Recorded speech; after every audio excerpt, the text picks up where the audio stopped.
Assalomu alaykum. Kuzatuvchilari va guruhimiz a'zolari.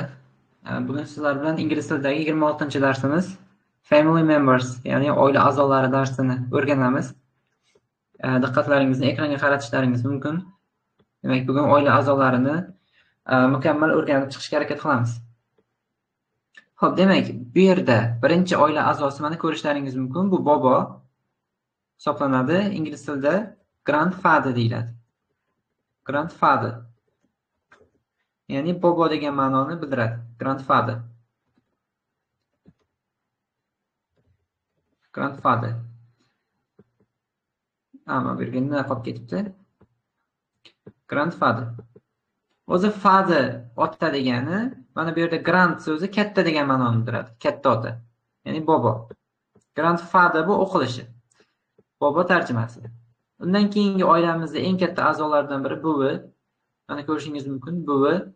Bu ingliz tilida grandmother. Ya'ni buvi grandmother deyiladi.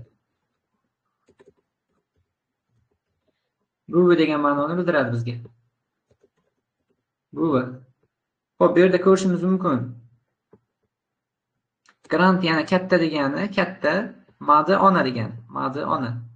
Ya'ni katta ona, buvi. Buvi degan ma'noda. Grandmother, buvi. Keyingi oila a'zomiz mana dada hisoblanadi. Dada ingliz tilida father. Father. Dada degan ma'noni bildiradi. Father. Oilamiz muhim a'zolaridan biri father, dada. Keyingi mana oila a'zomiz bu ona. Ona ingliz tilida mother. Mother deyiladi. U qavs ichiga yozilayotganlari o'qilishi, ya'ni talaffuz qilinishi, so'zlarni to'g'ri talaffuz qilinishi. Mother, ona. Ko'rishingiz mumkin. Father demak ota, mother ona. Keyingi oila a'zolaridan biri bu amaki. Ingliz tilida amaki uncle bo'ladi. Uncle. Uncle. Amaki bor, mana ko'rishlaringiz mumkin. Amaki oila a'zosidan. Uncle, amaki degan. Amaki. Xo'p, mana bu yerda ko'rishimiz mumkin. Bu amma yoki xola. Xola. Aunt. Aunt. Xola degan ma'noni bildiradi bizga. Aunt. Aunt. Xola. Qavs ichidagi bu talaffuz qilinishi. Xola degani aunt. Xo'p, undan keyin bizda aka, oila a'zolaridan biri aka bor. Brother. Aka degani brother. Brother. Aka. Oila a'zosi aka degan oila a'zosi brother. Aka degan ma'noni bildiradi bizga. Mana ko'rishlaringiz mumkin. Aka. Keyin opa. Bu ingliz tilida sister. Opa. Sister.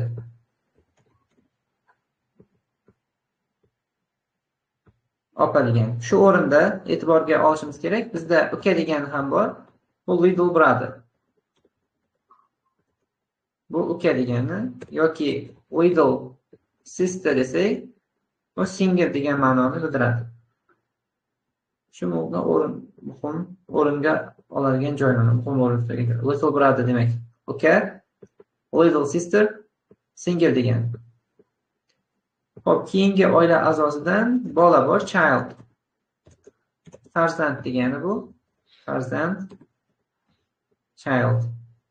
Yoki ota-ona birgalikda parents hisoblanadi. Parents. Ota-ona. Parents.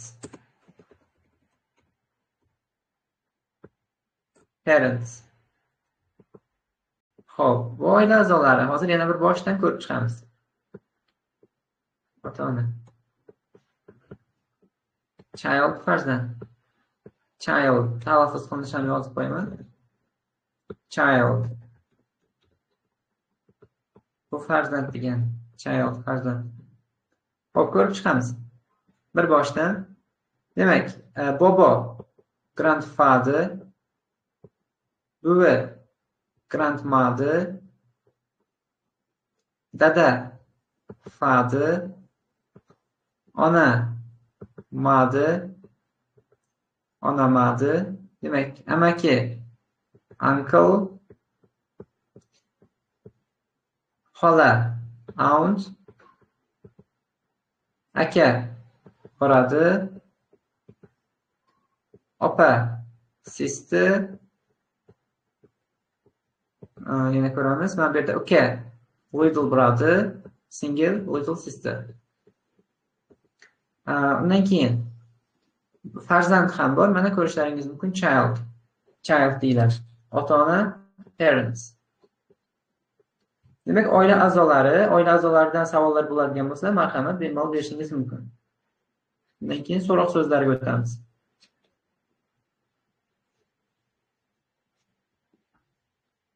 Savollar bo'lmasa, so'roq so'zlar tushunarli bo'lsa, yaxshi. So'roq so'zlarga o'tamiz endi. Birinchi so'roq so'zimiz what, ya'ni nima degan so'roq so'zi. Buni savolda ishlatib ko'ramiz. What is this? Ya'ni bu nima degan? What is this? Bu nima, misol uchun? So'roq. Misol uchun aytishimiz mumkin. This is an apple. Bu olma. Javob berishida, misol. Sifatda oladigan bo'lsak, mana. This is an apple. Nima degan asosiy joyi. Ya'ni jonsiz narsalarga biz savol bersak, what bilan boshlaymiz. Keyingi savol who. Misol uchun aytishimiz mumkin who is he? Ya'ni who bilan savol bersak biz insonlarga nisbatan savol beramiz. U kim? Savol. He is my brother. Misol uchun. Who bilan savol bersak biz kim degan savolni beramiz. Kim? Mana endi he is my brother degan savol javob kelyapti. He is my brother. Isni mana shunaqa qisqartirib apostrof bilan bersak ham bo'ladi. Bu ham bir usuli. Demak, who tushunarli. Kim odamlarga nisbatan who savol beramiz. Qayer? Mana e'tiborga olishimiz mumkin. Where? Bunaqa savol bor. Where are you from? So'roq. Ya'ni bu yerda qayer so'roq.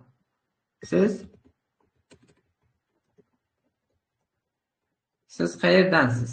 So'roq. Siz qayerdansiz? Mana where. Qayer degan ma'nomizga beradi. Ya'ni biror bir joy so'raganimizda biz where so'rog'idan foydalanamiz. Where. Talaffuz qilinishi where deb talaffuz qilinadi mana. Where. Mana buni talaffuzi WHO yozilganligi bilan who deb talaffuz qilamiz. Who. Buni what deb talaffuz qilamiz.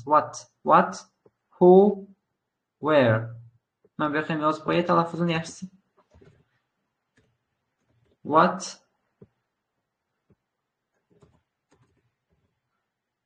who, where. Shunaqa davom etyapmiz. Mana bu yerda how bor.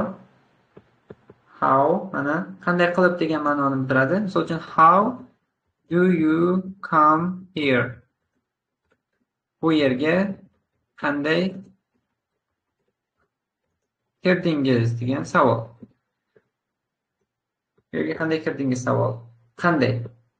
Bu qanday degan ma'noni bizga bildirib beradi. How. How degani qanday? How did you come? Xo'p, keyingi so'roq so'zimiz. Which.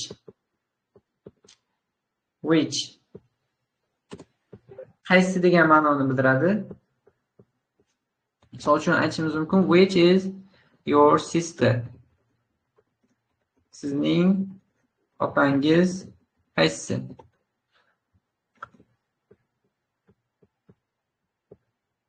Sizning opangiz qaysi? Which. Bu yerda which.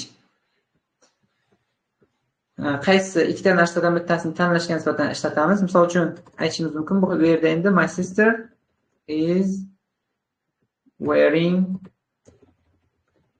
a white coat. Mana mening opam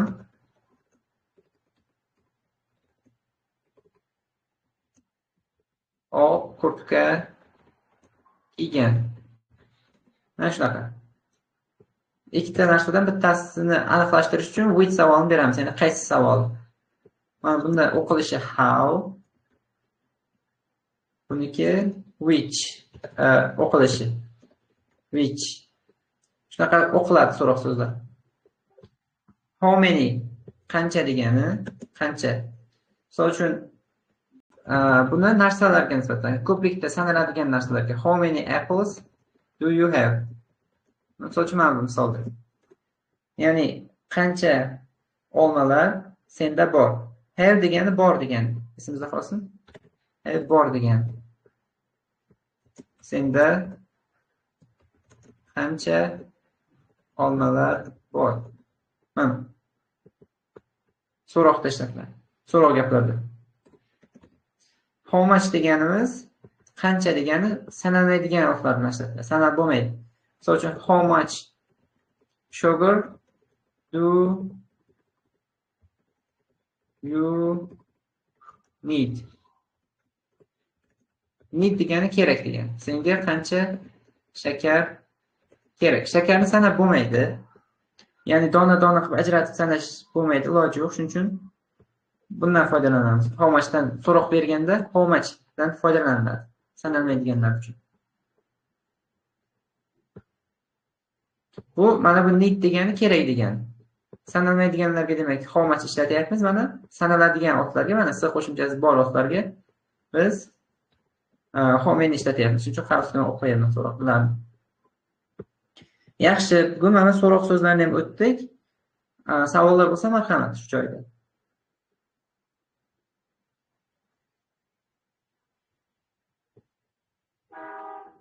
Savollar bo'lmaydigan bo'lsa, men bularni hozir video darsini ham, PDF-ni ham yozib olishga tashlab beraman. Keyin onlayn mashqlar yuboraman. Bitta kichik o'qish matni yuboraman shu mavzumiz bo'yicha.